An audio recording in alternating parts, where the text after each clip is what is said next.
Aku pergoki suami sedang mencium sahabatnya sendiri di celup malam. Aku hanya diam. Tapi kupastikan mengubah hidup mereka menjadi neraka.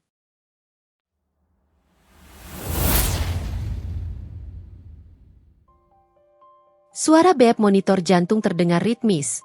Seperti metronom yang menuntut semua orang di ruangan itu tetap waras. Anasha berdiri di sisi ranjang pasien, rambutnya disanggul rapi, kedua tangannya bergerak cekatan, mencatat, memeriksa, memastikan setiap detail tidak ada yang tertinggal. Ada cara tertentu yang hanya dimiliki orang yang sudah terlalu sering melihat manusia berada di ambang batas. Tenang, presisi, dan tidak mudah goyah. Tekanannya naik sedikit. Sesuaikan dosisnya. Ya, ucap Anasha pada perawat yang berdiri di sampingnya. Iya, dok. Jawab perawat itu patuh. Kalimat itu selalu sama, dok. Tidak ada yang memanggilnya Bu Direktur. Tidak ada yang menyebut ia pemilik rumah sakit ini, orang yang menandatangani keputusan besar, menentukan arah, dan menanggung beban yang tidak pernah terlihat oleh pasien. Anasha membiarkan itu. Baginya, gelar bukan untuk dipamerkan. Gelar adalah alat kerja. Dan tempat ini, rumah sakit yang berdiri dengan nama yang tidak membawa nama keluarganya, adalah hasil dari kesabaran panjang, bukan bahan obrolan. Seorang dokter muda menghampiri, membawa map. Dok Anasha, pasien di IGD minta ketemu dokter yang pegang langsung. Katanya takut operasi. Anasha menghela napas pelan, lalu mengangguk. Saya ke sana. Kamu ikut. Langkahnya cepat, tapi tidak terburu-buru. Anasha tidak suka drama. Bahkan dalam pekerjaan paling dramatis pun, ia memilih garis lurus. Tindakan, keputusan, selesai. Namun hidup di luar rumah sakit tidak pernah sesederhana itu. Saat ia akhirnya keluar dari ruang IGD 1 jam kemudian, jam di pergelangan tangannya sudah menunjukkan pukul 8 malam. Teleponnya bergetar. Anasha menerima panggilan itu sambil berjalan ke lorong yang lebih sepi. Halo. Suaranya lelah tapi tetap lembut. Sayang, kamu masih di rumah sakit? Suara Aska terdengar cerah. Terlalu cerah untuk seseorang yang katanya kerjaannya menumpuk. Iya. Baru selesai dari IGD. Kamu di mana? Masih di kantor? Ini lagi rapat kecil. Kayaknya malam ini aku pulang agak telat. Anasha berhenti sejenak. Ia menatap pantulan dirinya di kaca lorong. Wajah tegas, mata yang tidak mudah dibohongi, bibir yang jarang mengeluh. Telatnya jam berapa? Tanya Anasha. NG. Ya mungkin jam 11? Atau 12? Tergantung. Jawab Aska cepat. Anasha membiarkan jeda hening sesaat, cukup lama untuk menguji apakah Aska akan menambahkan penjelasan. Dan Aska menambahkan, kamu makan duluan aja ya, jangan tunggu aku. Kalimat itu terdengar wajar, bahkan manis. Tapi Anasha sudah bertahun-tahun belajar membaca hal yang tidak diucapkan. Jeda sepersekian detik, nada yang bergeser, napas yang ditahan. Oke, jawab Anasha, datar. Besok kita sarapan bareng ya. Aska menutup dengan suara hangat. Anasha mengiyakan, lalu mematikan telepon. Dia tidak curiga. Belum. Dia hanya mencatat. Di rumah, kehidupan mereka terlihat seperti rumah tangga yang sering dipuji orang. Pasangan muda, mapan, tidak pernah terlihat bertengkar di depan umum. Aska, seorang manajer di perusahaan kecil, sering bercerita tentang target, klien, dan rencana naik jabatan. Anasha, dokter yang sibuk, dikenal di lingkungan mereka sebagai istri sukses yang tetap sederhana. Orang-orang mengira mereka tahu segalanya. Padahal rumah tangga itu seperti rumah sakit. Yang terlihat rapi di depan bisa menyimpan luka yang tidak kelihatan di balik pintu. Malam itu Anasha pulang mendekati pukul 10. Ia mandi cepat, mengganti baju, lalu duduk di meja makan yang sudah terlalu sering ia gunakan sendirian belakangan ini. Di meja itu ada makanan yang ia pesan, masih hangat. Ada segelas air, ada sendok garpu yang sengaja ia letakkan 2 set. Kebiasaan kecil yang menolak mengakui fakta bahwa ia sering makan sendiri. Ia membuka ponsel, melihat chat dari Aska yang masuk beberapa menit lalu. Aska, maaf ya sayang, beneran banyak kerjaan. Aku usahain cepet. Anasha mengetik jawaban singkat. Anasha, iya. Bukan karena ia marah. Karena ia terlalu lelah untuk menulis kalimat panjang. Pukul 11 lewat, Pintu rumah akhirnya terbuka. Aska masuk dengan langkah ringan, membawa aroma yang tidak terlalu asing. Parfum pria, tapi dicampur dengan sesuatu yang lebih tajam, seperti asap rokok dan alkohol tipis. Aska tersenyum. "Sayang." Anasha menatapnya. "Kamu makan?" "Udah tadi, sama anak kantor. Jangan marah ya." Anasha berdiri, mengambil jaket Aska yang ia sodorkan. "Aku nggak marah." Aska mendekat, mencium keningnya. Ciuman cepat, seperti stempel untuk menutup pembicaraan. Anasha menerima itu. Setidaknya, ia berusaha menerimanya. "Kamu capek?" tanya Aska sambil melepas sepatu. "Capek," jawab Anasha jujur. "Besok kamu nggak jaga malam kan?" Aska bertanya seolah mengingat. "Besok jadwalku agak longgar." Aska mengangguk. "Bagus. Ngomong-ngomong, Jumat ini ada acara kantor." Anasha menoleh. "Acara apa?" "Perayaan kecil gitu. Karena kita dapat klien baru." Aska menjawab cepat, lalu menambahkan, "Cuma makan-makan kok." Anasha menatap wajah suaminya lebih lama. "Di mana?" Aska tertawa kecil. "Ya, di tempat biasa anak-anak kantor." "Tempat biasa itu apa?" "Kafe." Aska menggaruk tengkuknya. "Ya, klub." Anasha diam. Aska buru-buru mengangkat tangan. "Tapi santai aja, sayang. Aku cuma ikut sebentar. Demi relasi, kamu pahamlah. Kita manajer itu kadang harus ngikutin tim." Anasha mengangguk pelan. "Kamu suka klub?" Aska tertawa lagi, kali ini lebih kaku. "Bukan suka, cuma ya, hiburan." Anasha kembali duduk. Ia menatap meja makan yang sudah tidak menarik selera. "Siapa aja yang ikut?" tanyanya. Aska menyebut beberapa nama rekan kantor. Nama yang tidak begitu berarti bagi Anasha. Lalu Aska menambahkan dengan santai, seolah itu hal paling normal di dunia. "Aleta juga ikut." Anasha mengangkat alis. "Aleta?" Aska mengangguk. "Iya, dia sahabatku kan. Lagi banyak masalah, jadi aku ajak biar dia nggak stres." Nama itu muncul lagi. Aleta. Anasha pernah mendengarnya dari cerita-cerita masa kuliah Aska. Sosok perempuan yang baik, selalu ada, ngertiin. Dalam cerita Aska, Aleta adalah teman yang setia, tipe yang kalau minta tolong selalu menambahkan kalimat, "Kan kita sahabat." Beberapa minggu terakhir, Aleta lebih sering muncul lewat chat yang kadang terpampang di layar ponsel Aska saat Aska lupa mengunci. Anasha tidak membaca isi chat. Ia bukan tipe istri yang menggeledah. Tapi ia melihat pola. Nama yang sama, jam yang aneh, dan cara Aska tersenyum kecil saat menatap layar. "Kamu sering kontak sama Aleta belakangan?" ucap Anasha pelan, lebih seperti pernyataan daripada pertanyaan. Aska segera menjawab, terlalu cepat. "Ya biasa aja. Dia lagi butuh temen." "Dia nggak punya temen lain?" tanya Anasha. Aska mendesah. "Sayang, kamu jangan mikir macem-macem ya. Dia itu sahabat." Kata sahabat itu jatuh di antara mereka seperti palu yang mengetuk meja. Tok. Anasha mengangguk pelan. "Oke." Aska tersenyum lega, lalu pergi ke kamar mandi. Jumat datang dengan cepat, seolah minggu tidak memberi Anasha waktu untuk menata napas. Pagi itu Anasha sudah berada di rumah sakit sejak subuh.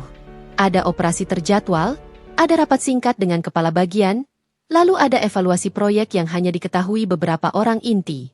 Anasha mengerjakan semuanya dengan kepala dingin. Tapi ada satu hal yang mengganjal sejak Aska menyebut klub dan Aleta dalam satu kalimat. Di sela-sela kesibukan, ponselnya berbunyi. "Aska, sayang, nanti malam aku berangkat jam 8 ya. Jangan nungguin. Aku pulang gak lama kok." Anasha membalas singkat. "Anasha, pulang jam berapa?" Beberapa menit tidak ada jawaban. Lalu muncul Aska, "Tergantung situasi. Paling jam 12. Anasha menatap layar. Kata, "Tergantung," itu seperti asap. Tidak bisa dipegang, tapi bikin sesak. Siang menjelang sore, operasi terakhir selesai. Anasha kembali ke ruangannya, melepas masker, lalu menatap cermin. Ia terlihat baik-baik saja. Terlalu baik untuk seseorang yang hatinya mulai meraba-raba lubang kecil yang belum terlihat. Seorang perawat senior, Rani, mengetuk pintu. "Dok, dokter makan?" Anasha tersenyum tipis. "Nanti." Rani menatap Anasha sejenak, seperti tahu ada yang mengganggu. "Dok, kalau capek, pulang aja. Tim di bawah bisa pegang." Anasha mengangguk. "Iya, makasih." Saat akhirnya Anasha keluar rumah sakit pukul 7 malam, langit sudah gelap. Jakarta seperti biasa. Lampu-lampu terang, jalanan padat, manusia bergerak cepat seolah takut tertinggal. Di rumah, Aska sudah rapi. Kemeja hitam, rambut ditata, jam tangan mengilap. Terlalu niat untuk sekadar makan-makan kantor. Aska tersenyum saat Anasha masuk. "Kamu pulang juga?" "Iya," jawab Anasha, menggantung tas. "Kamu mau pergi?" Aska tertawa kecil. "Iya, bentar lagi." Anasha menatapnya. "Beneran cuma sebentar?" Aska mendekat, memegang bahu Anasha, seolah menenangkan. "Bener. Kamu percaya aku kan?" Anasha menatap mata suaminya. Di sana ada kilat kecil. Bukan kejujuran yang tenang, tapi antusiasme yang seperti anak muda yang baru mencicipi kebebasan. Anasha menjawab pelan, "Aku percaya." Aska tersenyum, lalu mengambil kunci mobil. "Aku jalan dulu ya." Anasha mengangguk. Pintu menutup. Rumah mendadak sunyi. Anasha berdiri beberapa saat di ruang tamu, menatap pintu itu, lalu menatap jam. Pukul 19.45. Ia seharusnya istirahat. Ia seharusnya mandi, makan, tidur lebih cepat. Tapi insting itu kembali berbisik. Lebih keras, cek, pastikan. Anasha tidak terbiasa hidup dari prasangka. Ia dokter. Ia percaya data, bukti, realita. Kalau hatinya gelisah, ia butuh kebenaran. Apapun bentuknya. Ia mengambil jaket, lalu menelpon satu orang yang ia percaya. Dina, teman lamanya yang kadang menemaninya saat butuh, keluar sebentar dari dunia rumah sakit. "Din?"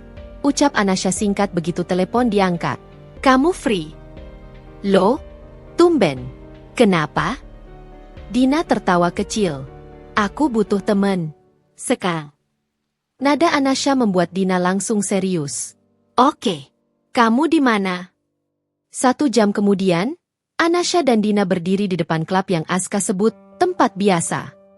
Lampu neon, musik yang menggetarkan dada, antrean orang dengan pakaian mengilap. Dina menatap Anasha. "Kamu yakin mau masuk? Kamu ini dokter, loh?"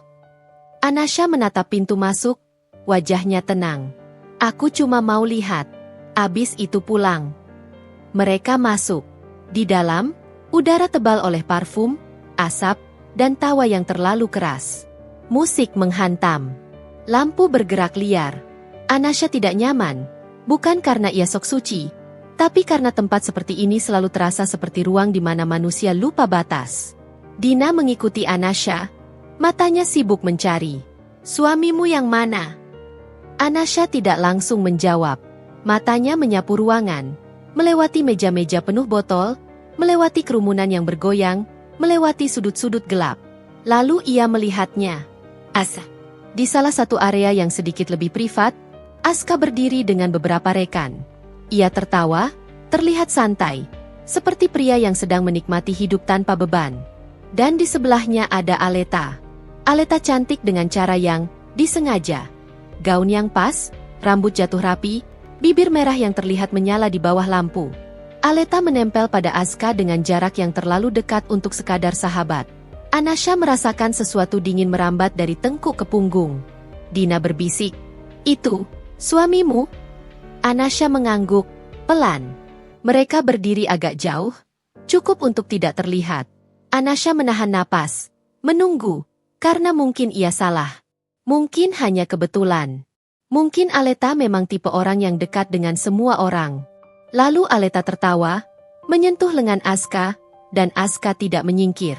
Aska malah menunduk, mengatakan sesuatu di telinga Aleta. Aleta membalas dengan tatapan yang bukan tatapan sahabat. Anasha menatap tanpa berkedip. Beberapa detik kemudian, Aska dan Aleta bergerak ke sudut yang lebih gelap. Dina memegang lengan Anasha. "Anas, kamu kuat." Anasha tidak menjawab. Di sudut itu, Aleta menatap Aska seperti orang yang sudah lama menunggu kesempatan. Aska terlihat ragu sebentar, sepersekian detik. Lalu Aleta maju. Dan Aska membiarkannya. Bibir mereka bertemu. Ciuman. Jelas. Nya. Bukan ciuman yang kecolongan. Bukan yang nggak sengaja. Itu ciuman yang terjadi karena dua orang sama-sama memilih untuk melakukannya. Anasha tidak menjerit, tidak menangis, tidak melempar gelas. Ia hanya berdiri, membiarkan dadanya terasa seperti ditimpa batu besar. Tapi wajahnya tetap tenang, seperti dokter yang baru menerima hasil lab buruk dan harus tetap profesional.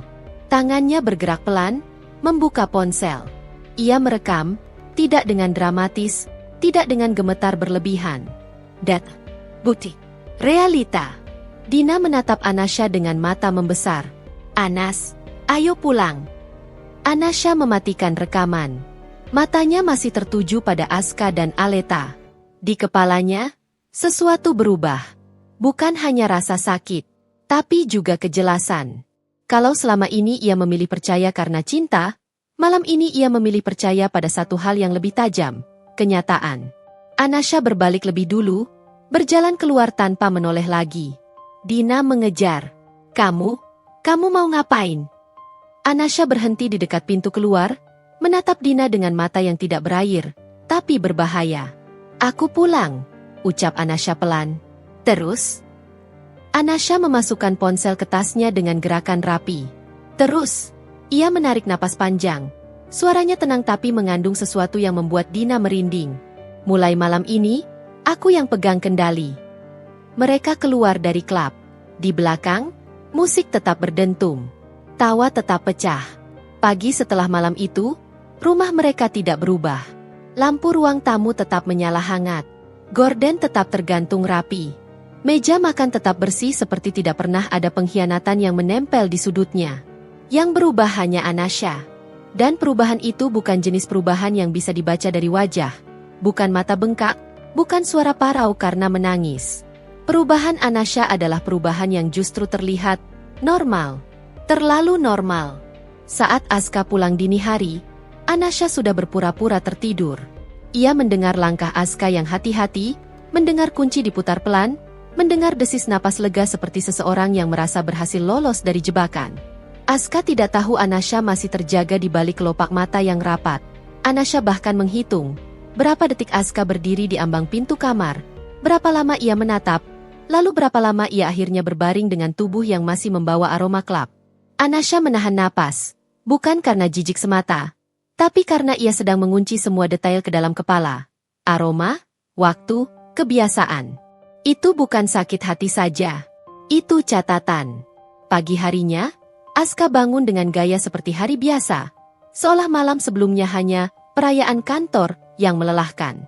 "Sayang," suara Aska serak ketika keluar dari kamar mandi. "Kamu udah bangun?" Anasha sedang menyiapkan kopi. Ia menoleh, tersenyum tipis. Senyum yang selama ini Aska percaya sebagai tanda aman. "Udah," jawab Anasha.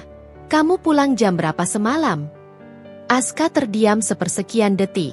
Lalu ia tertawa kecil, pura-pura ringan. "Aduh, aku nggak sadar.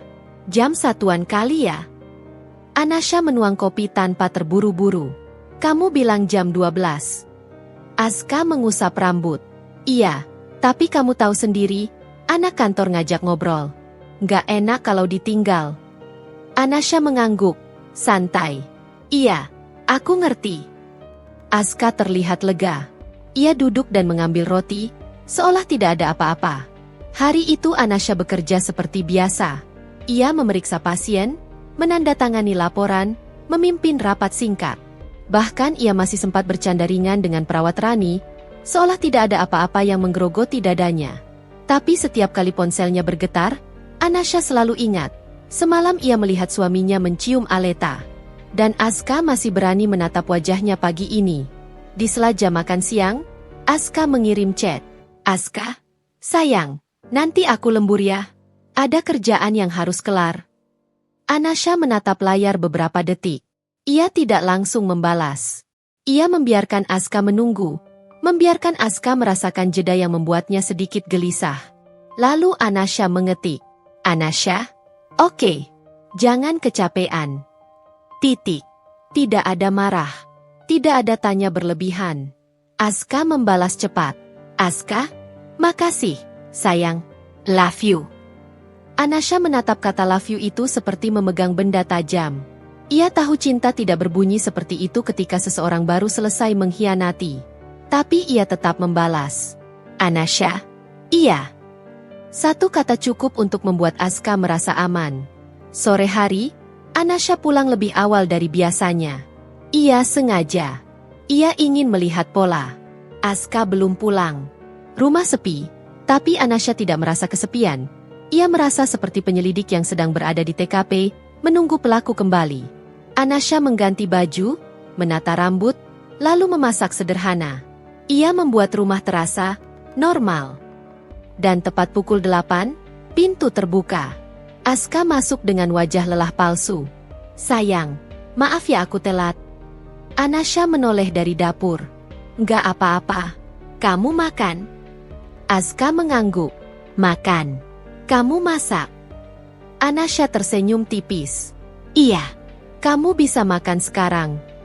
Aska mendekat, mencium pipinya singkat, lalu duduk. Mereka makan seperti pasangan biasa. Aska bercerita tentang kantor, tentang klien, tentang bos yang cerewet. Anasha menanggapi seperlunya. Tidak terlalu antusias, tidak terlalu dingin. Di tengah obrolan, Aska menyebut nama itu lagi.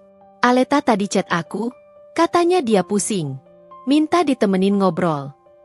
Anasha mengunyah perlahan, menahan sesuatu yang ingin meledak. "Terus kamu jawab apa?" tanya Anasha, suaranya tetap datar.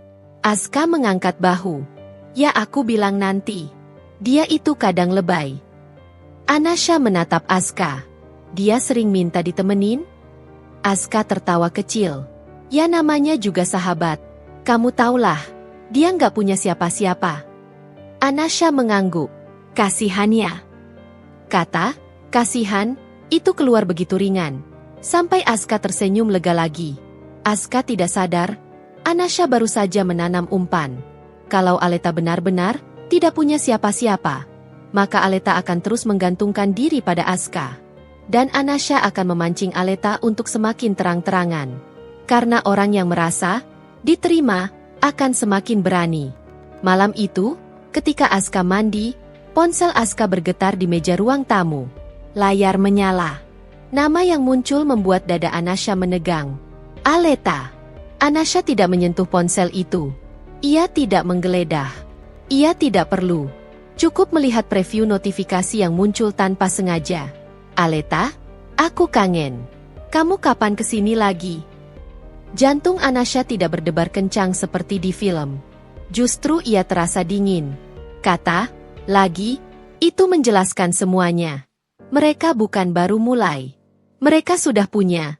Lagi. Anasha menarik napas pelan, lalu berdiri dan pergi ke dapur. Bukan karena takut, tapi karena ia ingin Aska tetap mengira Anasha tidak melihat apapun. Beberapa menit kemudian Aska keluar dari kamar mandi, rambut basah, handuk di bahu. Ia mengambil ponselnya cepat, terlalu cepat. Matanya membaca layar, lalu ia menekan sesuatu. Pasti langsung menghapus notifikasi. Anasha berpura-pura sibuk mengelap meja. Aska mendekat. "Kamu capek ya?" Anasha menoleh, tersenyum. "Capek, tapi biasa." Aska memeluk Anasha sebentar. "Maafin aku ya kalau akhir-akhir ini banyak kerjaan." Anasha menepuk punggung Aska, pelan. "Gak apa-apa." Dalam hati, Anasha menambahkan, "lanjutkan saja." Beberapa hari berikutnya, Anasha mengamati. Ia tidak menempel seperti detektif murahan. Ia tidak bertanya setiap saat. Ia tidak melarang. Ia hanya mencatat pola, dan pola selalu meninggalkan jejak. Jumat berikutnya, Anasha duduk di ruang kerja kecil di rumah, membuka laptop. Ia mengakses rekening bersama, hal yang selama ini jarang ia cek karena percaya Aska cukup dewasa mengatur. Ternyata percaya itu mahal. Ada pengeluaran kecil tapi sering. Transfer ke rekening yang sama, nominal yang tidak besar tapi rutin. Nama penerima? Bukan, Aleta. Tapi nama rekening itu jelas. Inisial yang sama dengan nama Aleta, dan bank yang sama dengan yang pernah Aska sebut saat menolong sahabatnya bayar sesuatu. Transfer itu tidak besar, 200.000, 300.000, kadang 500. Tapi polanya intens. Dan yang lebih mengganggu, ada pengeluaran, hiburan, yang berulang pada jam-jam tertentu, biasanya malam. Anasha menatap layar, mengusap pelipisnya. Ini bukan sekadar ciuman. Ini kebiasaan yang dibangun, disiram, dipelihara. Dan Anasha tidak sedang menghadapi salah sekali. Ia menghadapi kebohongan yang sudah menjadi rutinitas. Ia menyimpan screenshot rekening itu ke folder khusus, mengunci dengan password yang hanya ia tahu. Satu sore, Anasha pulang kerja dan mendapati Aska sedang duduk di ruang tamu dengan seseorang. Aleta. Aleta berdiri ketika melihat Anasha. Senyumnya manis seperti gula yang terlalu banyak. Anasha ya? Hai. Aleta melambaikan tangan. Anasha menatapnya. Ini pertama kali mereka benar-benar bertatap muka setelah kejadian klub, dan Aleta bersikap seperti tidak pernah melakukan apa-apa. Seolah mencium suami orang adalah hal biasa. Aska berdiri cepat. Sayang, ini Aleta. Aku pernah ceritakan. Anasha meletakkan tasnya perlahan. Iya, aku pernah dengar. Aleta mendekat, memegang tangan Anasha dengan akrab yang dipaksakan. Aduh, akhirnya ketemu juga. Aska sering banget cerita tentang kamu. Kamu cantik ya. Pujian itu terasa seperti pisau yang dibungkus pita. Anasha tersenyum sopan. Makasih. Aleta menatap ruang tamu, lalu menatap Anasha lagi. Maaf ya aku tiba-tiba datang. Aku cuma butuh teman ngobrol. Aska baik banget, selalu ada. Anasha menatap Aska. Aska menggaruk tengkuknya. Dia lagi ada masalah. Jadi aku ajak ke sini bentar. Anasha mengangguk, menahan tawa pahit di dalam dada. Di sini, di rumahnya sendiri, Aleta berani menegaskan, Aska selalu ada. Aleta bukan cuma menggoda. Aleta sedang menandai wilayah. Anasha tersenyum lagi, lebih manis. Gak apa-apa, kata Anasha. Kamu mau minum? Aleta tampak senang. Boleh, teh aja. Anasha berjalan ke dapur. Di balik punggungnya, ia bisa merasakan tatapan Aleta, tatapan yang ingin menang. Di dapur, Anasha menuang teh, tangannya stabil. Tidak ada gemetar, tidak ada gelas pecah. Karena Anasha sedang memegang sesuatu yang lebih kuat dari emosi. Kontrol. Ia kembali membawa teh, meletakkannya di meja.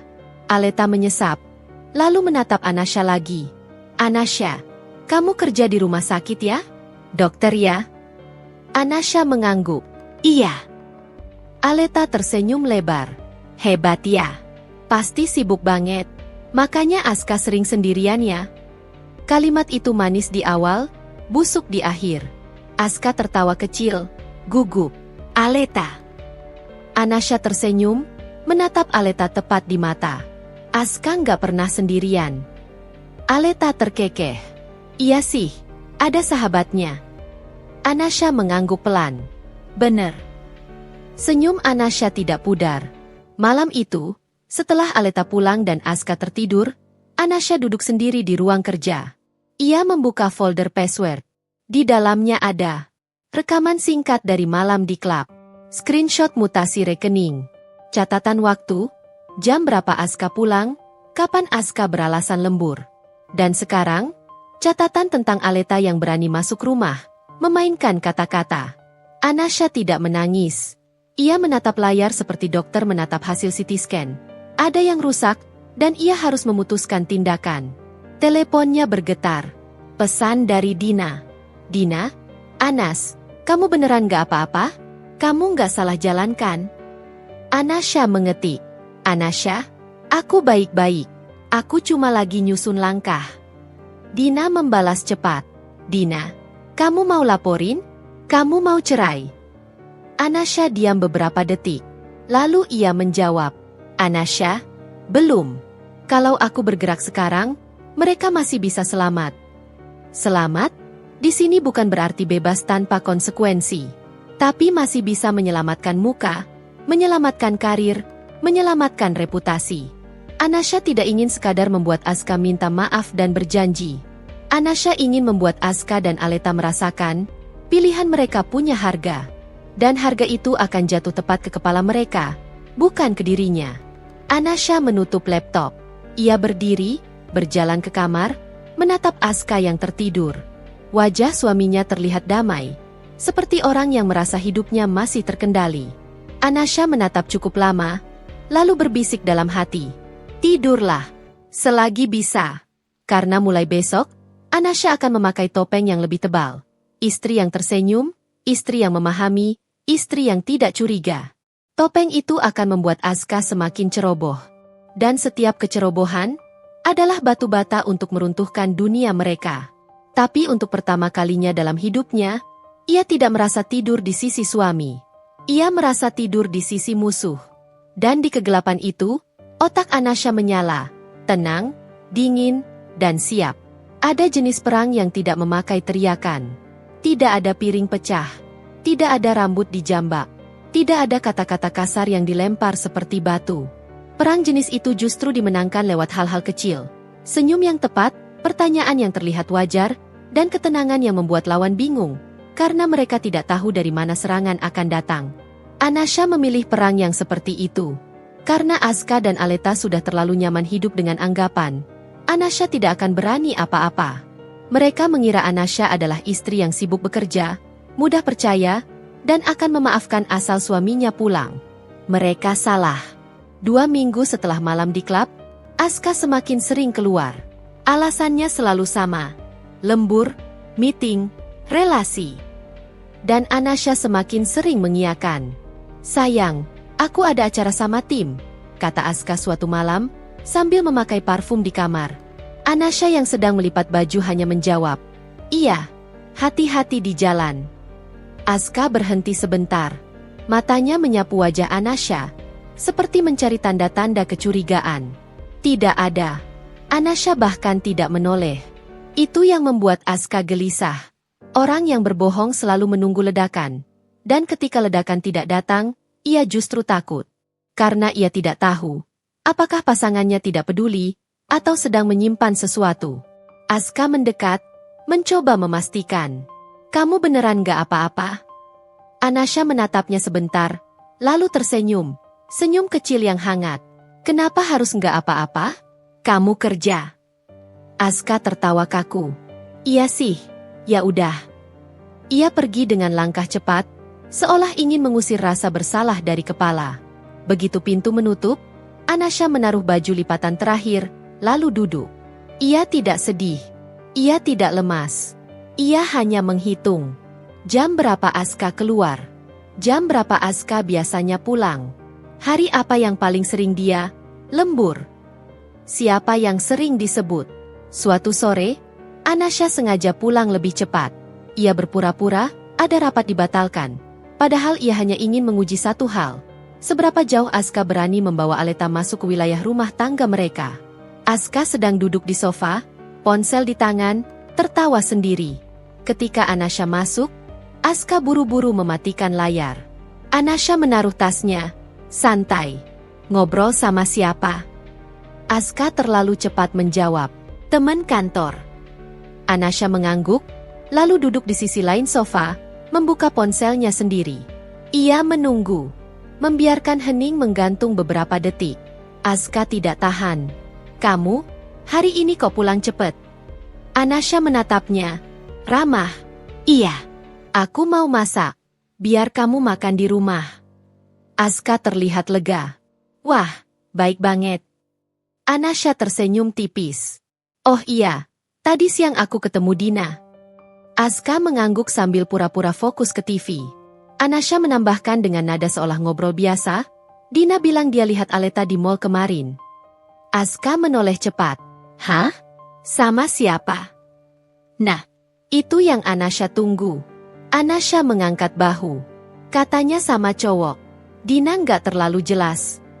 Asuka tertawa kecil. Tapi tawanya palsu. Ah, Dina itu suka salah lihat. Aleta mana punya? Kalimat Aska menggantung.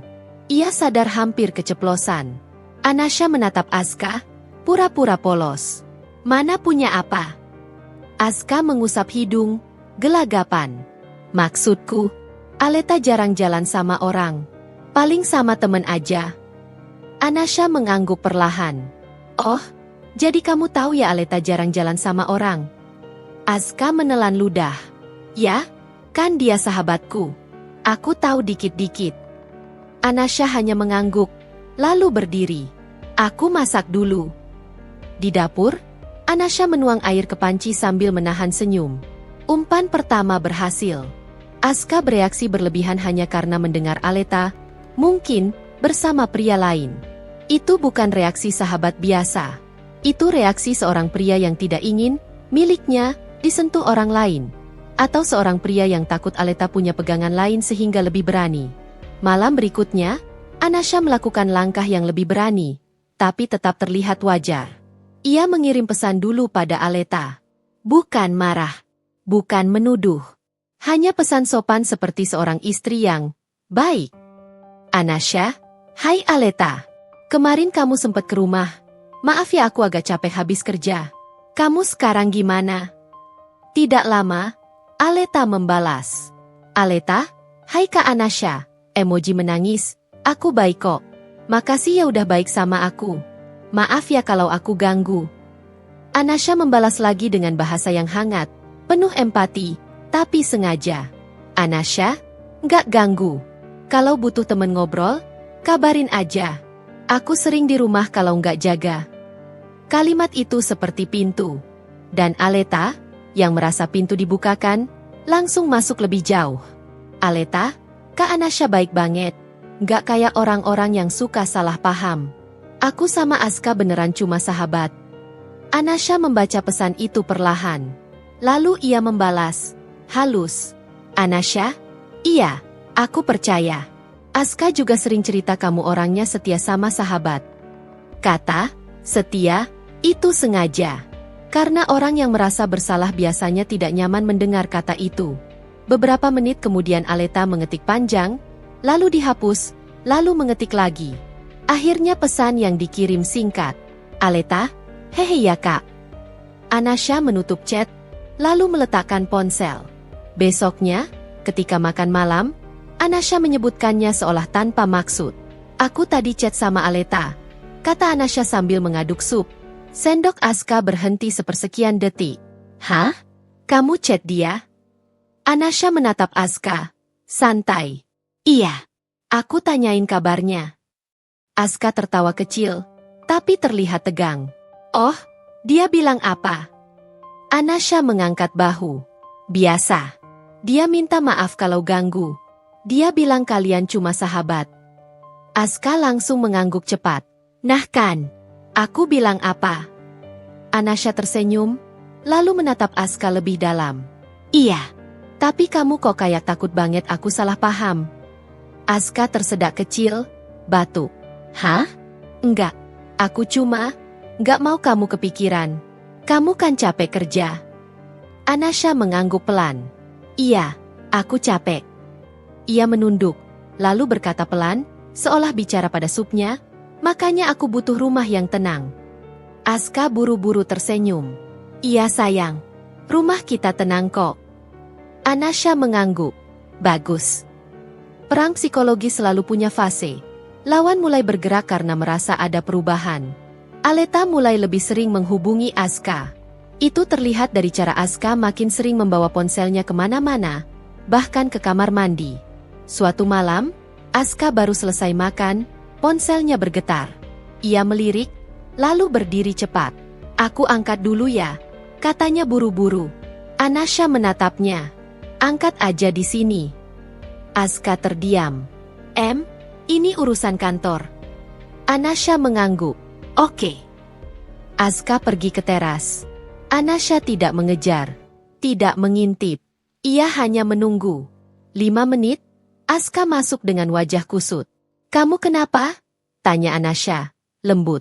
Aska mengusap wajah. Nggak apa-apa. Ada teman yang drama. Anasha menatapnya. Teman yang drama itu siapa?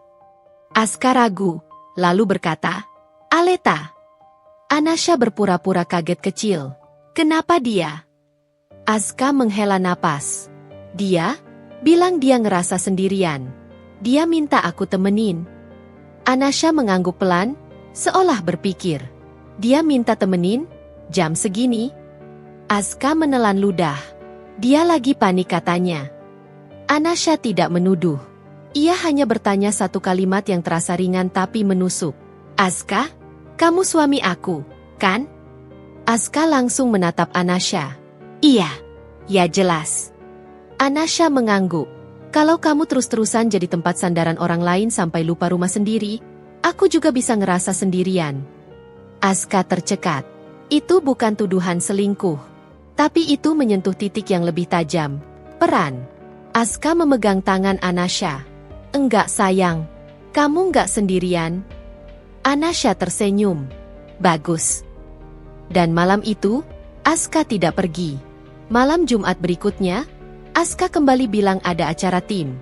Kali ini serius, kata Aska sambil merapikan rambut. Bos ikut. Gak enak kalau aku gak datang. Anasha mengangguk. Iya, pergi aja. Aska seperti ingin memastikan lagi. Kamu gak marah? Anasha menatapnya dengan wajah tenang. Aku marah kalau kamu bohong. Kalau kamu jujur, aku gak marah. Kalimat itu membuat Aska membeku sepersekian detik. Ya, aku jujur, jawabnya cepat. Anasha tersenyum. Oke. Aska pergi. 1 jam kemudian, Anasha sudah berpakaian rapi. Bukan gaun glamor, tapi pakaian sederhana yang membuatnya tampak elegan tanpa mencolok. Dina menjemputnya. Kamu yakin mau ke sana lagi? Tanya Dina sambil menyetir. Anasha menatap jalan. Aku nggak ke sana untuk nangis. Dina menelan ludah. Terus? Anasha menoleh. Suaranya datar. Aku ke sana untuk bikin mereka sadar. Aku bisa muncul kapan aja. Mereka masuk ke klub itu tidak lama setelah Aska tiba. Kali ini Anasha tidak sembunyi jauh. Ia memilih meja yang cukup terlihat. Bukan untuk pamer, tapi untuk menanam rasa takut.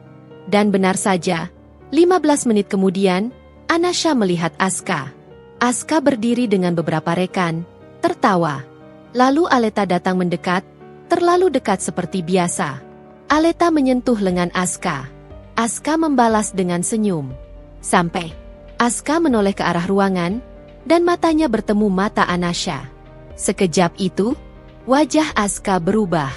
Tawa di bibirnya mati seperti lilin tertiup angin. Aska terlihat kaku, panik, lalu cepat-cepat menunduk, berbisik pada rekan-rekannya. Aleta mengikuti arah pandang Aska. Dan ketika Aleta melihat Anasha duduk di sana, tenang, menatap mereka dengan senyum kecil. Aleta membeku. Bukan karena malu, tapi karena takut. Anasha mengangkat gelas air putihnya sedikit, seperti toas tanpa alkohol. Senyumnya tidak tajam. Justru itu yang menyeramkan. Karena Anasha tidak datang untuk ribut. Anasha datang untuk menguasai suasana. Dina berbisik, mereka ngeliat kamu. Anasha mengangguk pelan. Bagus. Aska tampak ingin mendekat, tapi ragu. Ia tidak mau menarik perhatian. Ia tidak mau terlihat bersalah di depan rekan-rekannya. Aleta mendekat ke Aska, bicara cepat. Anasha bisa menebak isi bibirnya. Itu istri kamu? Kenapa dia di sini? Aska menjawab dengan wajah kusut. Tangannya bergerak seolah menenangkan Aleta, tapi justru terlihat seperti orang yang sedang memadamkan api. Anasha menyesap air putih. Santai. Ia tidak perlu melakukan apapun lagi. Karena yang terjadi setelah itu lebih penting. Aska dan Aleta mulai saling menyalahkan dengan tatapan. Aska, kamu kenapa sih dekat-dekat tadi? Aleta, kamu bilang istrimu nggak curiga. Tatapan mereka bukan lagi tatapan pasangan rahasia yang kompak. Itu tatapan dua orang yang mulai retak. Anasha menunggu cukup lama, lalu berdiri. Dina ikut berdiri. Kita pulang. Anasha mengangguk. Iya. Saat Anasha berjalan melewati area mereka, Aska refleks ingin menyapa, tapi Anasha hanya lewat tanpa berhenti, seolah Aska adalah orang asing. Aleta menatap Anasha, mencoba tersenyum, tapi senyumnya jatuh. Anasha hanya menoleh sekilas, lalu berkata pelan, sopan, tapi jelas. Jaga diri ya, Aleta. Kalimat itu terdengar seperti perhatian. Padahal itu ancaman paling halus. Aku lihat kamu. Anasha keluar. Dan malam itu, untuk pertama kalinya, Aska pulang lebih cepat. Ia masuk rumah dengan wajah tegang, seolah membawa badai di kepala. Anasha sedang duduk di sofa, membaca jurnal medis, seperti istri yang menunggu suaminya pulang dengan tenang. Aska berdiri di depan Anasha. Kamu? Tadi di mana? Anasha menutup jurnal, menatapnya. Aku keluar sebentar. Aska menelan ludah. Kemana? Anasha tersenyum tipis. Ke tempat kamu. Aska membeku. Anasha melanjutkan dengan nada ringan, aku cuma mau lihat suasana. Katanya bos ikut. Tapi aku nggak lihat bos. Aska panik. Bos tadi sempat ada, tapi pulang duluan. Anasha mengangguk, pura-pura percaya. Oh gitu. Aska duduk, meremas tangannya sendiri. Kamu marah? Anasha menatap Aska, lama. Lalu ia berkata pelan, aku nggak marah. Aska menghembuskan napas lega. Anasha menambahkan, masih pelan, aku cuma mulai memperhatikan. Aska menatap Anasha seperti menatap sesuatu yang tidak ia pahami. Anasha berdiri, menepuk bahu Aska sebentar.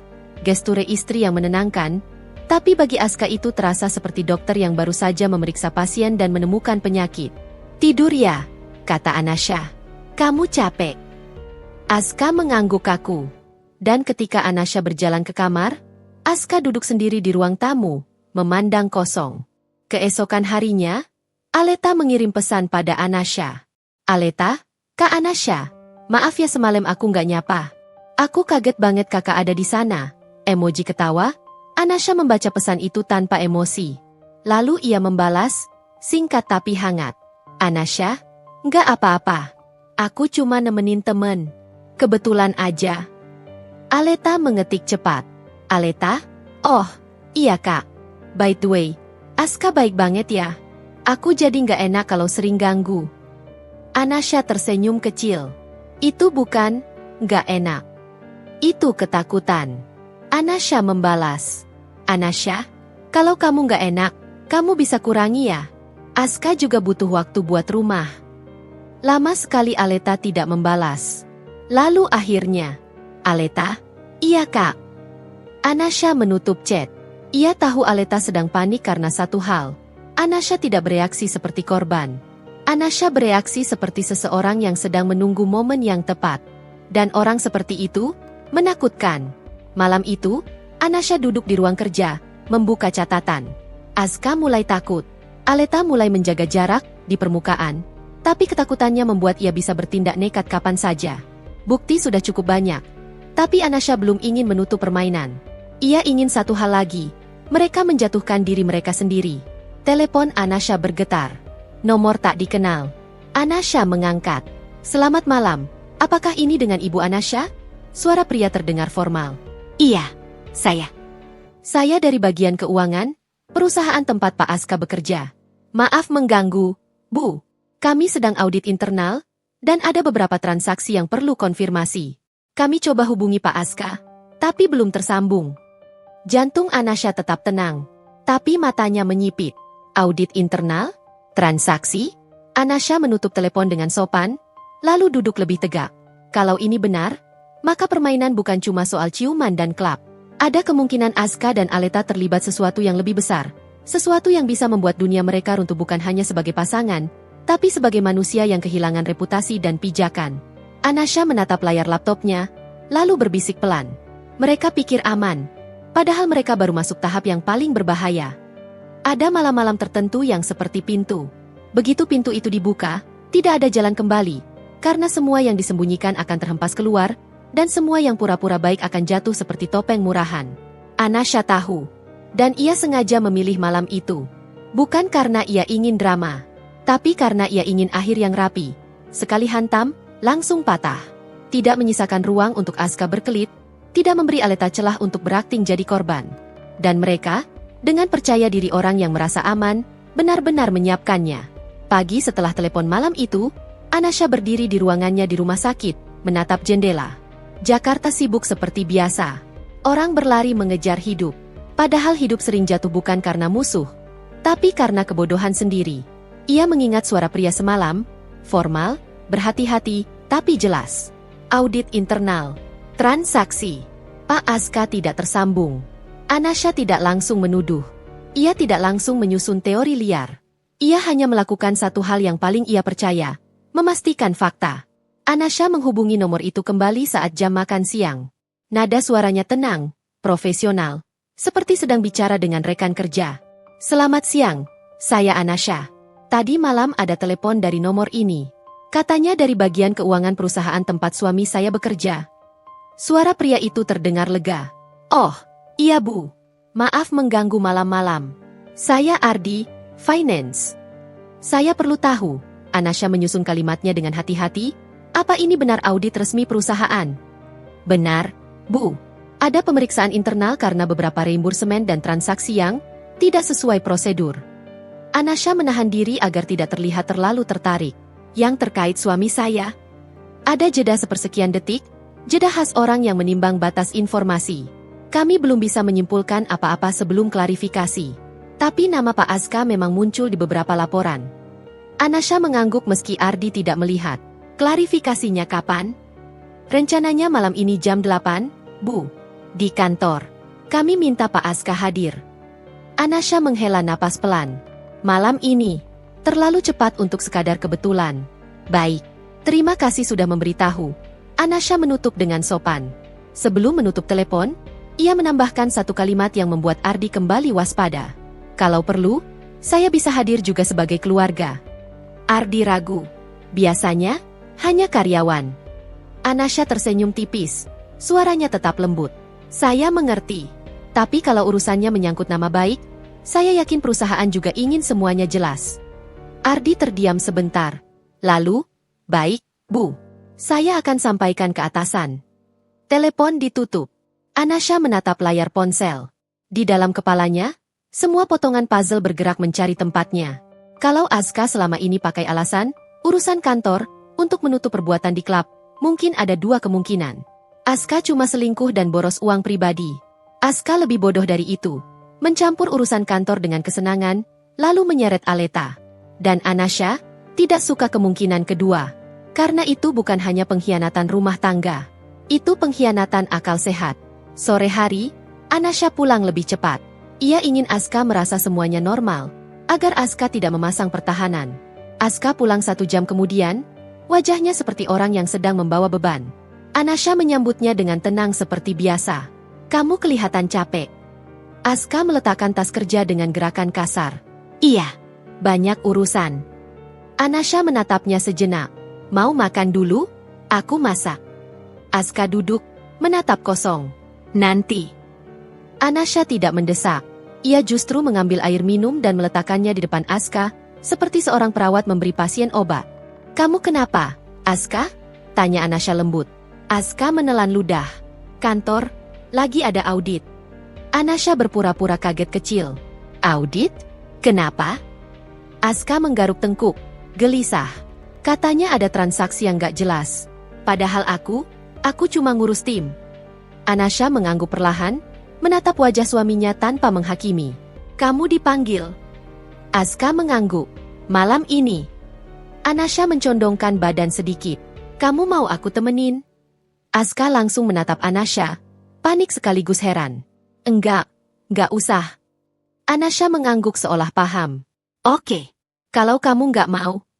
Aska menghela napas lega, lalu cepat-cepat menambahkan, bukan karena apa-apa ya. Aku cuma malu kalau kamu lihat urusan kantor aku berantakan. Anasha tersenyum tipis. Aku istrimu. Aku nggak akan menertawakan kamu. Aska menunduk. Untuk pertama kalinya, Anasha melihat sesuatu yang bukan kesombongan di wajah Aska. Ketakutan. Dan orang yang takut biasanya akan melakukan dua hal. Berusaha menutupi, atau mencari kambing hitam. Anasha membiarkan Aska tenggelam di ketakutannya sendiri. Karena malam ini, Anasha akan memberi mereka panggung untuk saling menjatuhkan. Pukul 7. Ketika Asuka sedang bersiap, ponsel Asuka bergetar tanpa henti.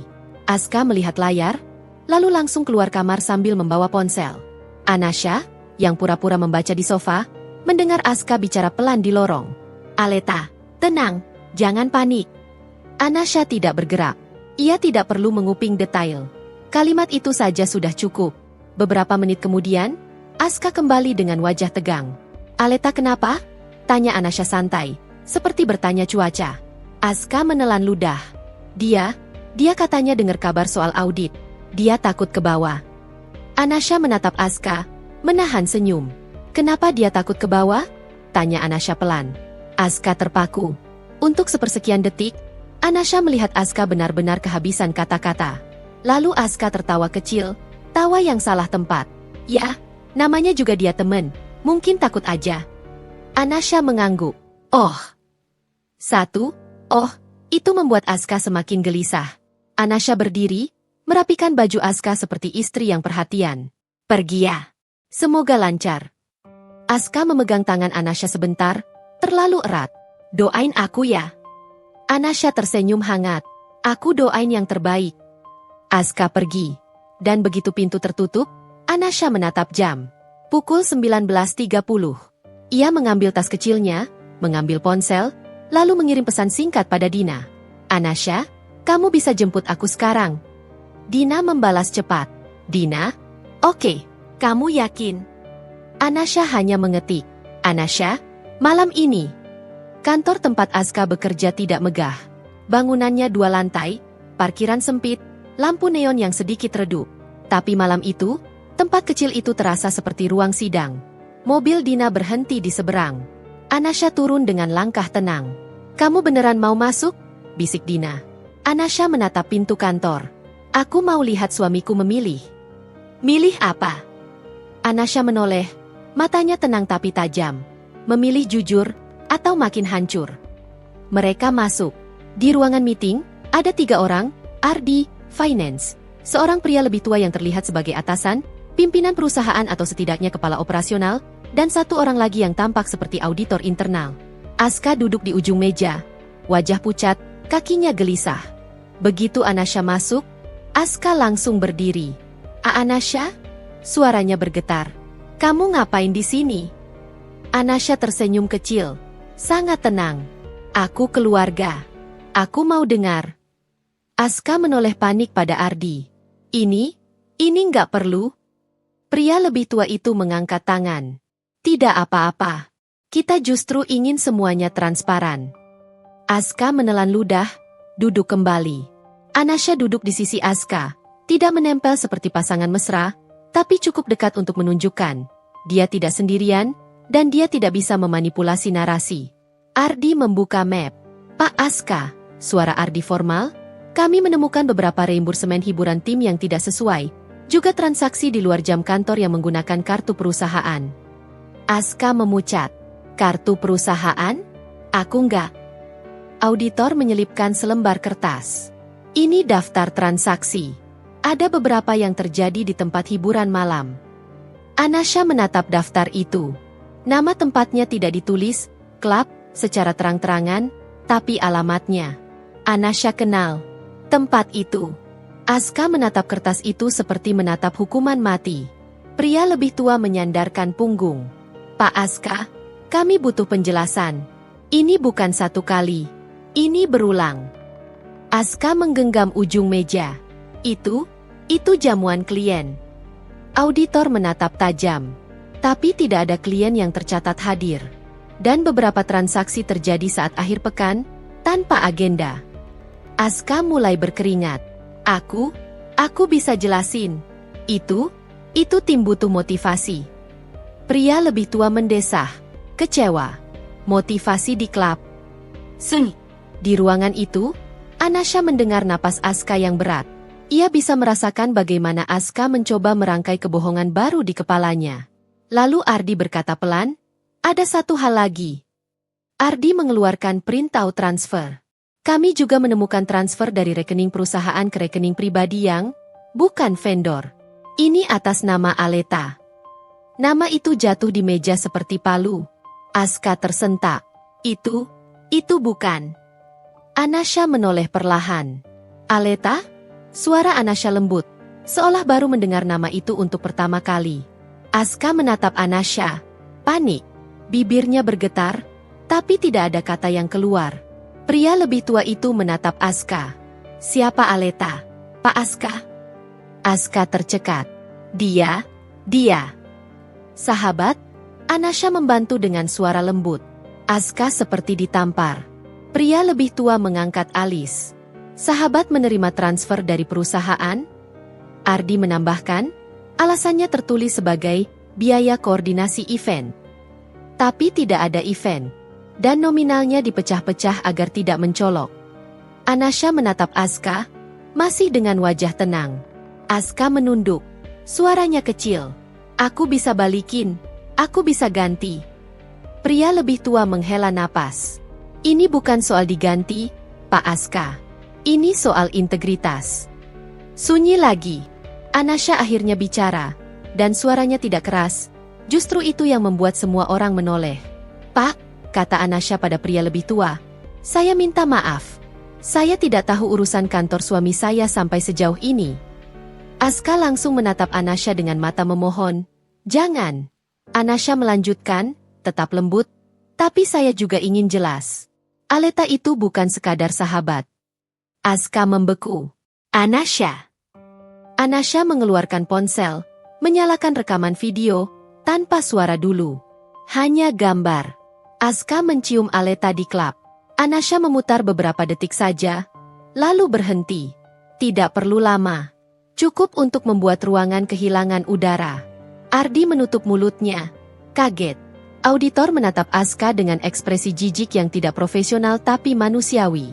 Pria lebih tua itu memejamkan mata sebentar, seperti menahan emosi. Aska berdiri mendadak. Itu cuma salah paham. Anasha menatap Aska seperti dokter menatap pasien yang menyangkal diagnosa. Aska, suara Anasha pelan, kamu mencium dia. Itu bukan salah paham. Aska menggigil. Suaranya meninggi. Aku mabuk. Aku kehasut. Itu sekali. Anasha menoleh ke Ardi. Tapi transfernya berkali-kali. Aska terpaku. Pria lebih tua itu berbicara. Suaranya dingin. Pak Aska, ini sudah melewati batas. Ini bukan hanya pelanggaran internal. Ini bisa masuk ranah hukum. Aska jatuh duduk seperti boneka yang talinya diputus. Pintu meeting tiba-tiba diketuk. Ardi menoleh. Siapa? Suara perempuan terdengar dari luar, manja tapi tegang. Mas, aku Aleta. Aku mau masuk. Anasha menutup mata sebentar. Ternyata Aleta nekat datang. Karena orang yang panik akan mencari Aska, bukan untuk menyelamatkan Aska, tapi untuk menyelamatkan dirinya sendiri. Aska menatap pintu seperti orang yang melihat bencana. Pria lebih tua mengangguk pada Ardi. Silakan. Pintu terbuka. Aleta masuk dengan wajah pucat, tapi masih sempat mengatur ekspresi korban yang kebingungan. Begitu Aleta melihat Anasha duduk di sana, Aleta membeku. Kak Anasha. Anasha tersenyum tipis. Hai, Aleta. Aleta menelan ludah. Matanya langsung ke Aska. Mas, ini gimana? Mereka bilang aku ke bawah. Aska tidak menjawab. Tangannya gemetar. Auditor memotong.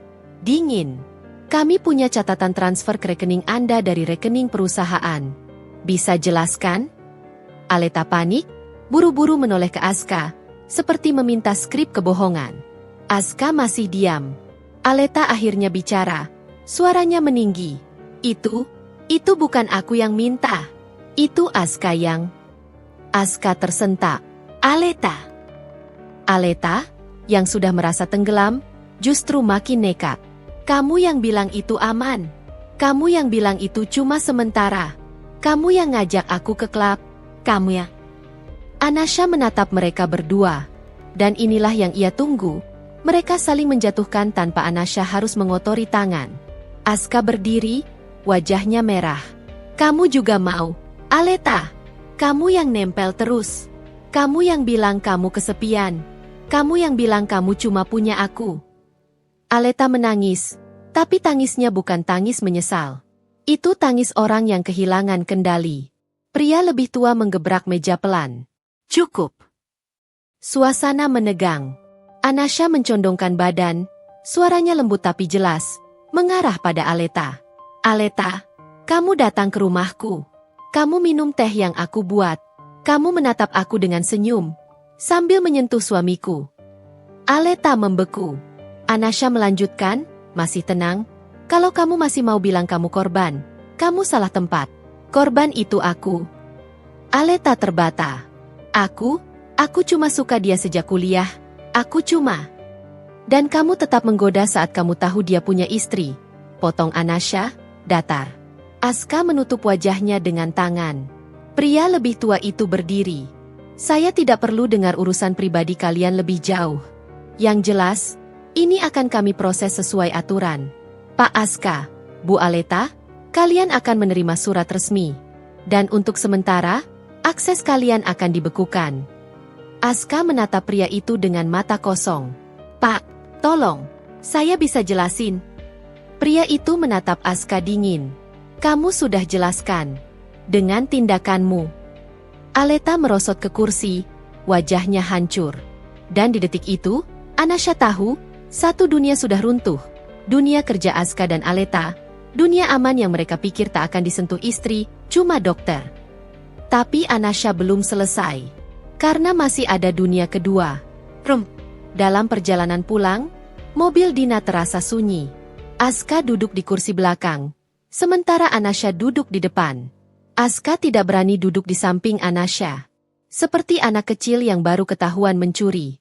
Dina menyetir dengan wajah tegang, matanya sesekali melirik spion. Aska akhirnya bicara dengan suara serak. Anasha. Anasha menatap jalan, tidak menoleh. Apa? Kenapa? Kenapa kamu lakukan itu di sana? Anasha menarik napas panjang. Karena kalau aku lakukan di rumah, kamu akan bilang aku emosi. Kamu akan bilang aku cemburu. Aska menelan ludah. Tapi itu memalukan. Anasha akhirnya menoleh pelan.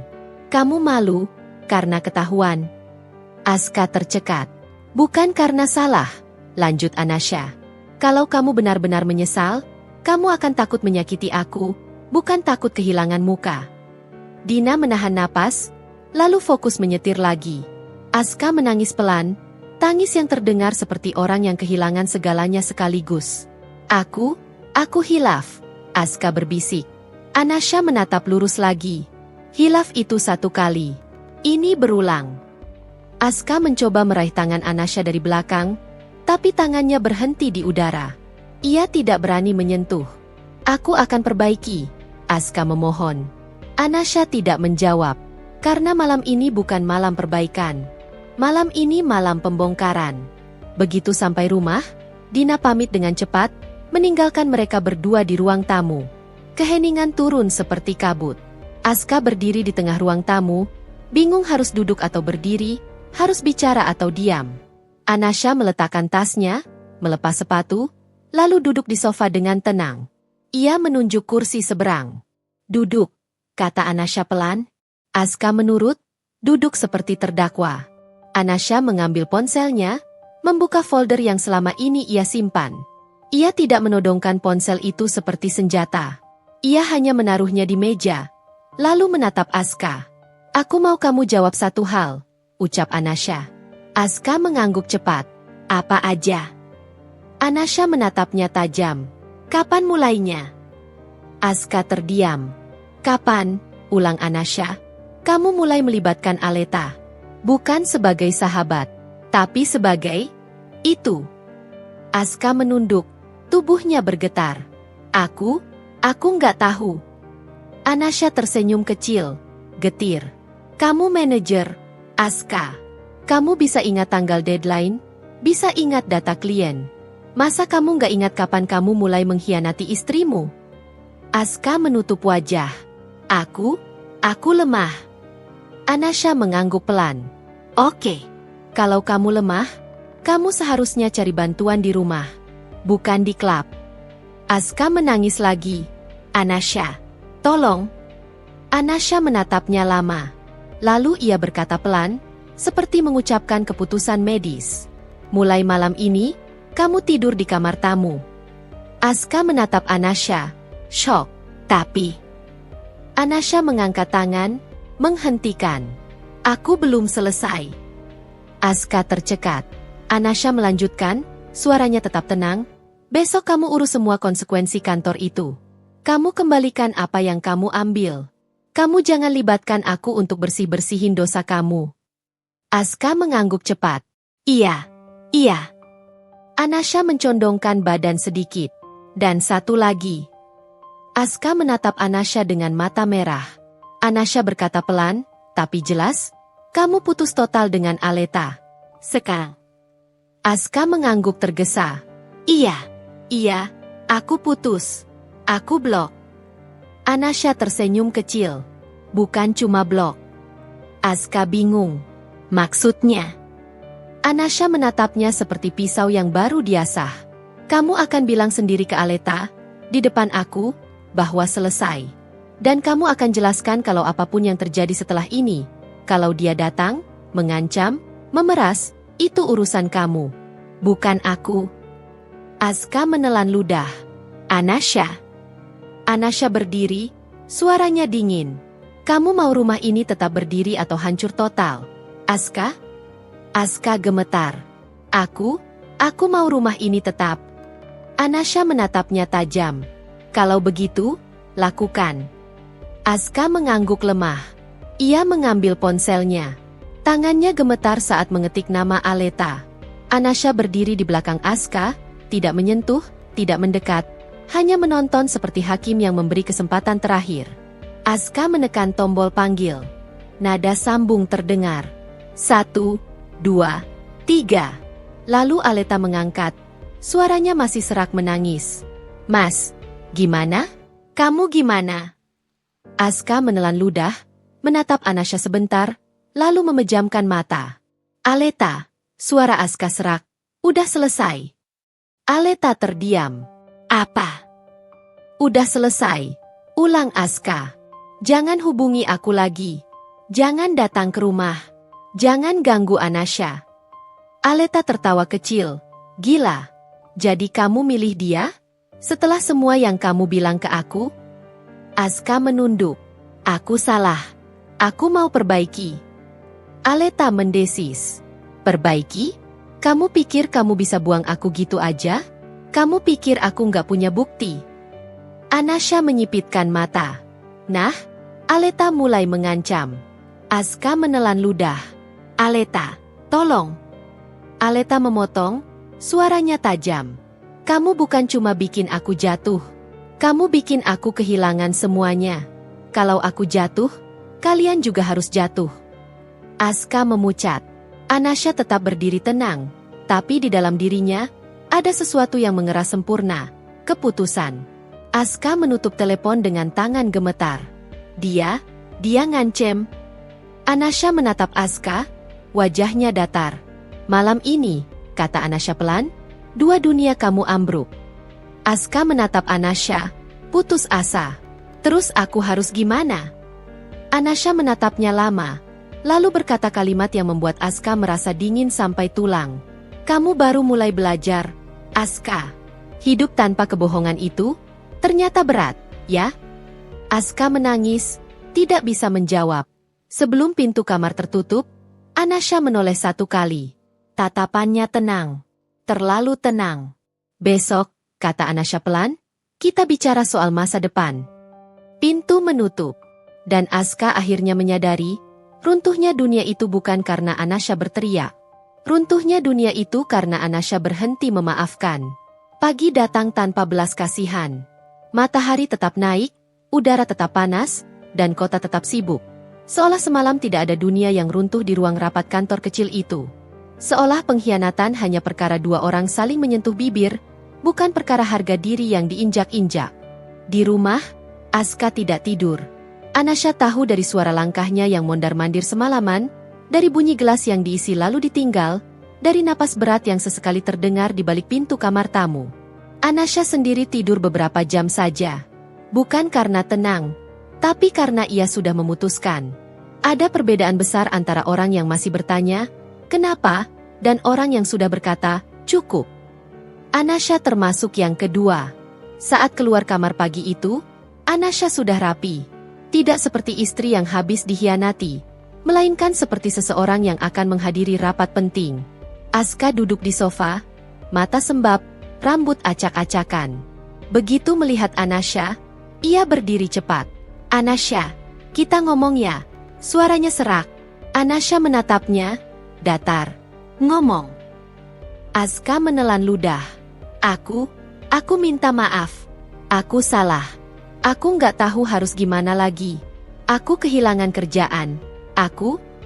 Kamu belum kehilangan, potong Anasha pelan. Kamu baru mulai merasakan akibat. Aska menunduk, seperti ditampar tanpa tangan. Anasha berjalan ke dapur, membuat 2 gelas air hangat. Ia kembali ke ruang tamu dan meletakkannya di meja. Aska menatap gelas itu seperti orang yang tidak pantas minum.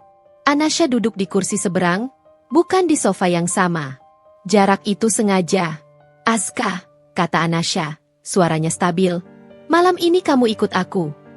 Aska mengangkat kepala cepat. Kemana? Anasha menatapnya. Ke rumah sakit. Aska mengernyit. Ngapain? Kamu kerja malam? Bukan, jawab Anasha singkat. Aska terlihat bingung. Lalu wajahnya berubah cemas. Anasha, kamu mau ngelaporin Aleta? Mau bikin dia? Anasha mengangkat tangan, menghentikan. Aku nggak akan bikin apa-apa yang melanggar hukum. Aska menelan ludah, takut. Anasha melanjutkan, tapi aku akan memastikan satu hal. Kamu berhenti jadi orang yang hidup dari kebohongan. Aska gemetar. Aku mau berubah. Anasha tersenyum tipis, getir. Kalimat itu terlambat. Aska. Pukul 10 pagi, ponsel Anasha bergetar. Nomor tidak dikenal. Anasha mengangkatnya dengan tenang. Anasha. Suara Aleta terdengar serak. Namun ada amarah yang tajam di sana. Kita harus ketemu. Anasha tidak kaget. Ia bahkan sudah menunggu. Kenapa? Tanya Anasha, datar. Aleta tertawa kecil, pahit. Kamu puas ya? Kamu bikin aku jatuh. Kamu bikin Aska hancur. Anasha bersandar. Aku nggak bikin. Kamu dan Aska yang bikin. Aleta mendesis. Jangan sok suci. Kamu pikir kamu siapa? Cuma dokter, kan? Kalimat itu keluar dengan meremehkan, dan itulah kesalahan terbesar Aleta. Anasha menjawab pelan. Iya, aku dokter. Aleta tertawa lebih keras. Nah, dokter sok berkuasa. Dengar ya, Anasha, aku punya bukti. Chat, foto, semuanya. Kalau aku hancur, aku seret kamu juga. Aku bisa bikin kamu jadi bahan gosip di rumah sakitmu. Aku bisa bikin reputasi kamu rusak. Dokter yang suaminya selingkuh sama sahabatnya? Haha, seru kan? Anasha tidak berubah ekspresi. Karena Aleta tidak tahu, reputasi Anasha tidak berdiri di atas gosip. Reputasi Anasha berdiri di atas sistem yang ia bangun sendiri. Kamu mau apa? Tanya Anasha, tetap tenang. Aleta terdiam sebentar, lalu suaranya merendah. Seperti ular menggesek tanah. Uang, kata Aleta. Aku butuh uang. Aku kehilangan semuanya. Kamu bayar aku, atau aku sebar. Anasha mengangguk pelan, seolah paham. Oke, kata Anasha. Aleta terlihat terkejut. Oke. Anasha menjawab, kita ketemu. Tapi bukan di rumah. Bukan di kafe. Kita ketemu di tempat yang aman. Aleta curiga. Di mana? Anasha menatap jam. Sore ini. Di rumah sakit. Hening. Aleta menahan napas. Ngapain di rumah sakit? Anasha tersenyum kecil. Tapi tidak terdengar dari suaranya. Tempat publik. Ada CCTV. Jadi kamu aman? Aku juga aman. Kamu berani? Aleta menghela napas kasar. Lalu tertawa. Berani. Aku malah pengen kamu lihat. Kamu nggak bisa ngapa-ngapain. Kamu cuma dokter. Anasha menutup telepon dengan tenang. Ia menatap Aska yang memperhatikan dari jauh. Wajahnya pucat. "Aleta nelpon?" tanya Aska cepat. Anasha mengangguk. "Iya." Aska panik. Dia mau apa? Anasha menatap Aska lama. Dia minta uang. Dia mau memeras. Aska membeku. "Ya Allah." Anasha berdiri. "Makanya kamu ikut aku nanti. Kamu akan lihat akibat dari kebodohan kamu." Aska menelan ludah. "Kamu mau bayar dia?" Anasha tersenyum tipis. "Aku mau bayar, tapi bukan dengan uang." Sore itu, Anasha dan Aska tiba di rumah sakit. Aska berjalan di samping Anasha, tapi langkahnya ragu. Ini pertama kalinya Aska benar-benar memperhatikan tempat kerja Anasha, bukan hanya sebagai rumah sakit besar, melainkan sebagai dunia yang punya aturan, ritme, dan hierarki. Beberapa orang menyapa Anasha. "Selamat sore, Dok Anasha." "Sore, Dok." Anasha membalas singkat, sopan. Tidak ada yang aneh. Tidak ada yang menatap Aska dengan curiga. Semua terlihat normal. Tapi Aska merasa asing. Karena untuk pertama kalinya, ia menyadari Anasha dihormati. Bukan karena ia istri Aska, tapi karena ia memang punya kuasa.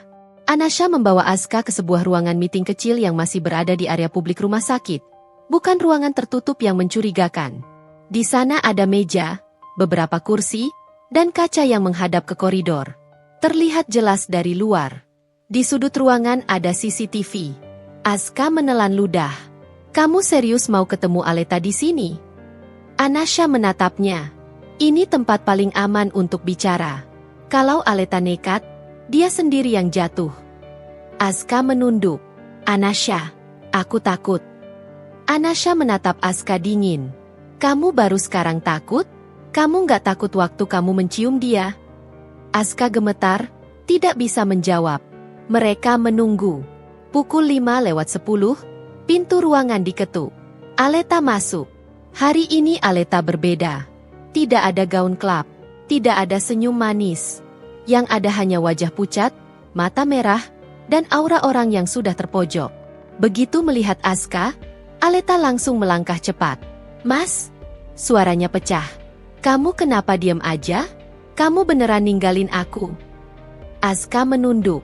"Aleta, aku salah." Aleta menoleh pada Anasha. Matanya tajam. Kamu yang bikin dia jadi gini. Kamu seneng, kan?" Anasha duduk tenang. "Duduk, Aleta." Nada Anasha bukan nada memohon. Itu nada perintah yang terdengar biasa saja, tapi membuat Aleta refleks berhenti. Aleta duduk, masih menantang. "Aku mau uang. Itu aja. Kamu bayar, aku tutup mulut." Aska menatap Aleta, panik. "Jangan gitu, Aleta." Aleta menyeringai. "Kamu diam. Kamu yang bikin aku jatuh. Kamu utang sama aku." Anasha menatap Aleta, lalu mengeluarkan ponsel. Ia tidak menunjukkan rekaman klub. Ia justru membuka file lain. "Ini," kata Anasha pelan, "rekap transaksi dan bukti transfer dari rekening perusahaan ke rekening kamu." Aleta menegang. Itu bukan urusan kamu." Anasha mengangguk. "Harusnya bukan. Tapi kamu bikin jadi urusan aku ketika kamu datang ke rumahku, menyentuh suamiku, dan sekarang memeras." Aleta tertawa, sinis. "Kamu mau laporin aku? Silakan. Kamu cuma dokter. Kamu pikir orang bakal denger?" Anasha menatap Aleta lama. Lalu ia menoleh sedikit ke arah pintu ruangan. "Pak Arman," panggil Anasha. Pintu terbuka. Seorang pria berjas rapi masuk bersama dua petugas keamanan rumah sakit. Bukan gaya preman, melainkan profesional. Aska langsung berdiri, kaget. Aleta membeku. Pria itu menunduk hormat pada Anasha. "Ibu." Aleta menelan ludah. "Ibu?" Anasha menatap Aleta.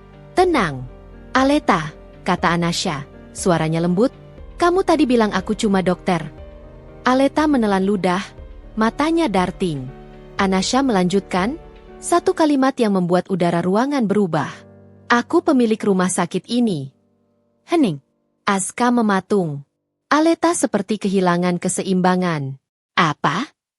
Anasha tetap tenang, menatap Aleta seperti menatap pasien yang baru saja menerima diagnosis yang tidak bisa ditawar.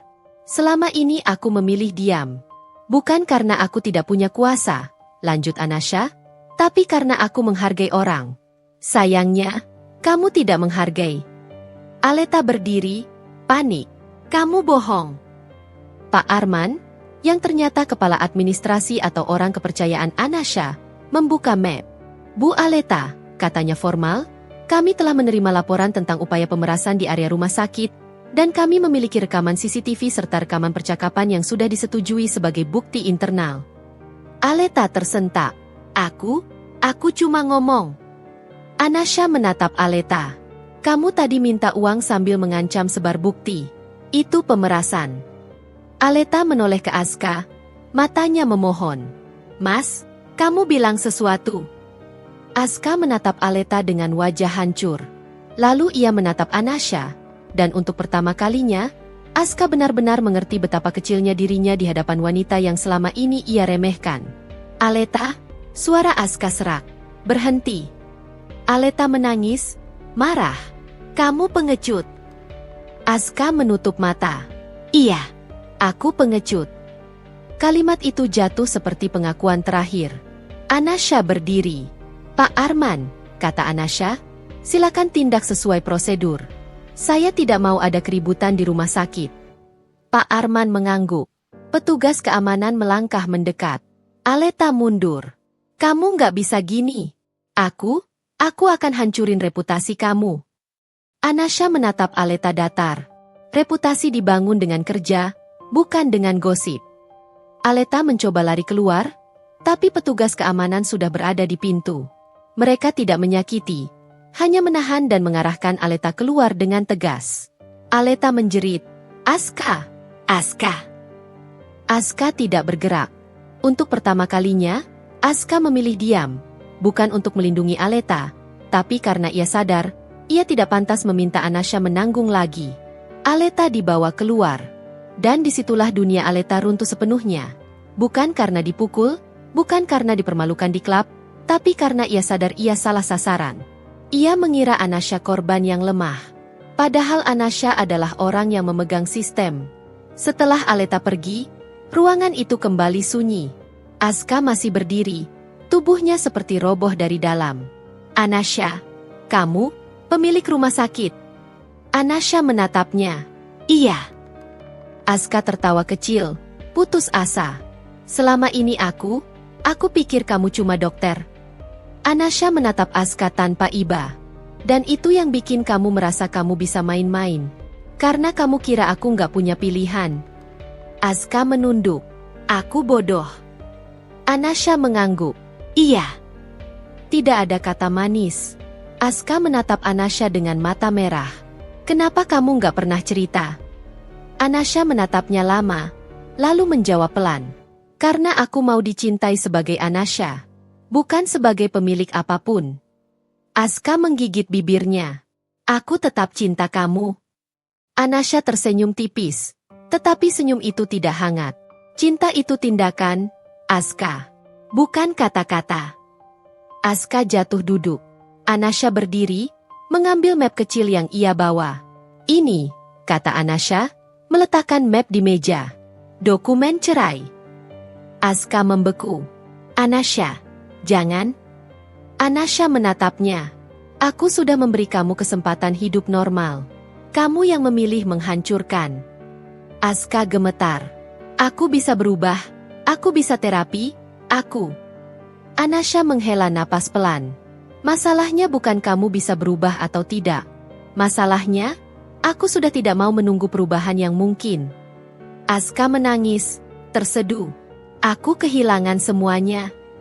Anasha menatapnya, lalu berkata kalimat yang membuat pembaca merasa puas karena adil. Kamu kehilangan karena kamu mengambil yang bukan hak kamu. Aska menutup wajah. Anasha melanjutkan, suaranya tegas tapi tetap terkendali. Mulai hari ini, kamu tidak punya akses ke rekening bersama. Kamu tidak punya akses ke kartu yang selama ini kamu pakai. Aku akan pastikan semua pembagian harta sesuai hukum. Aku tidak akan curang. Tapi kamu juga tidak akan menikmati hasil kerja keras yang kamu tidak hormati. Aska menatap Anasha, shock. Jadi, kamu beneran ninggalin aku? Anasha mengangguk. Iya. Tidak ada ragu. Itulah hukuman terbesar bagi Aska. Bukan sekadar kehilangan istri, tapi kehilangan rumah yang ia kira akan selalu memaafkan. Seminggu kemudian, berita di kantor Aska menyebar cepat. Aska diskors, lalu diberhentikan. Bukan hanya karena klub, tapi karena transaksi yang tidak sesuai, dan karena ia mencoba menutupi. Aleta? Ia menghilang dari lingkungan mereka. Ada kabar ia mencoba mencari pekerjaan lain. Mencoba, bersih-bersih, namanya. Tapi dunia tidak mudah memaafkan orang yang bermain licik lalu ketahuan memeras. Dan yang paling membuat puas, Aleta tidak bisa lagi berakting jadi korban.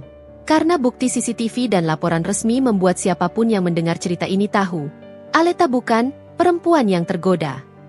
Aleta adalah orang yang sadar, berani, dan tetap memilih mengganggu rumah tangga orang. Di sisi lain, Anasha kembali ke rutinitasnya. Ia tetap dokter di mata orang. Ia tetap Anasha yang sederhana. Ia tidak tiba-tiba pamer sebagai pemilik rumah sakit. Karena kemenangan sejati bukan saat orang lain kagum. Kemenangan sejati adalah saat Anasha bisa berdiri tanpa membutuhkan validasi siapapun. Suatu sore, Dina datang ke rumah Anasha.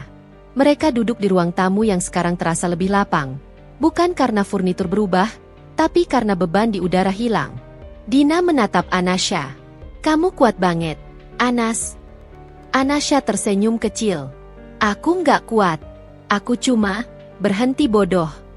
Dina tertawa kecil. Lega. Aska masih coba hubungi kamu. Anasha mengangguk. 3 kali. Aku nggak angkat. Terus kamu nggak kasihan? Anasha menatap cangkir tehnya, lalu berkata pelan. Aku dulu kasihan sama dia. Tapi kasihan itu berubah jadi kebiasaan memaafkan. Dan kebiasaan itu bikin aku diinjak. Dina mengangguk. Mengerti. Anasha menatap keluar jendela. Aku nggak benci Aska. Aku cuma, selesai. Kalimat itu sederhana. Tapi itu penutup yang paling dewasa. Beberapa bulan kemudian, Anasha berada di auditorium rumah sakit. Ada acara kecil, penghargaan untuk tim medis, pembukaan fasilitas baru. Di panggung, pembawa acara memanggil. Kita sambut direktur utama sekaligus pemilik rumah sakit, Ibu Anasha. Tepuk tangan menggema. Anasha naik ke panggung dengan langkah tenang. Dari bawah, beberapa orang terkejut. Ternyata selama ini, Do Anasha, yang sering turun ke IGD, yang sering ikut visit pasien, yang sering menolong perawat, adalah orang tertinggi di tempat itu. Anasha tersenyum, mengambil mikrofon. Saya tidak ingin bicara panjang, ucap Anasha, suaranya jelas. Saya hanya ingin bilang terima kasih. Karena kalian bekerja bukan untuk nama saya, tapi untuk pasien kita. Kata-kata itu sederhana, tapi membuat orang menghormatinya lebih dalam. Karena orang kuat yang sesungguhnya tidak butuh merendahkan orang lain. Ia cukup berdiri, dan semua orang tahu, dia pantas. Setelah acara, Anasha berjalan keluar auditorium. Di koridor, ia melihat Aska. Aska berdiri jauh, terlihat kurus, mata lelah. Ia memegang map kecil, mungkin berkas lamaran kerja, mungkin surat-surat. Aska menatap Anasha seperti orang yang melihat rumah yang dulu ia miliki tapi sekarang hanya bisa ia lihat dari luar pagar. Aska melangkah mendekat, ragu-ragu. Anasha. Suaranya serak. Aku cuma mau bilang maaf. Anasha menatap Aska sebentar. Tidak ada benci, tidak ada cinta yang tersisa, hanya ketenangan. Maaf kamu aku terima, kata Anasha. Aska seperti mendapat harapan. Berarti, masih ada. Anasha menggeleng pelan. Aku terima maafnya. Tapi aku nggak mau ulang hidup yang sama. Aska menelan ludah. Aku kehilangan kamu. Anasha mengangguk. Iya. Aska berbisik. Aku bodoh, aku kehasut. Anasha menatap Aska tajam, lalu berkata kalimat yang menjadi tamparan paling puas untuk pembaca. Kamu bukan kehasut, Aska. Kamu memilih. Aska membeku. Anasha melanjutkan, lebih lembut tapi tetap tegas. Dan setiap pilihan punya harga. Kamu sudah bayar. Aska menunduk. Air mata jatuh. Anasha melangkah melewati Aska, tidak menoleh lagi. Bukan karena ia ingin menyiksa, tapi karena ia sudah menang, dan tidak perlu membuktikan apa-apa lagi. Di luar, udara sore hangat. Anasha menghirup napas dalam. Ia merasa ringan. Rumah tangganya runtuh, tapi dirinya tidak runtuh. Justru sebaliknya. Di ponselnya, ada pesan masuk dari seorang rekan dokter. Bu, pasien kecelakaan masuk IGD. Butuh dokter sekarang. Anasha membalas cepat. Saya turun. Ia memasukkan ponsel ke saku, lalu berjalan cepat menuju IGD. Bukan sebagai istri yang dikhianati. Bukan sebagai korban yang butuh simpati. Tapi sebagai Anasha, dokter, pemilik rumah sakit, dan perempuan yang akhirnya memilih dirinya sendiri. Selesai.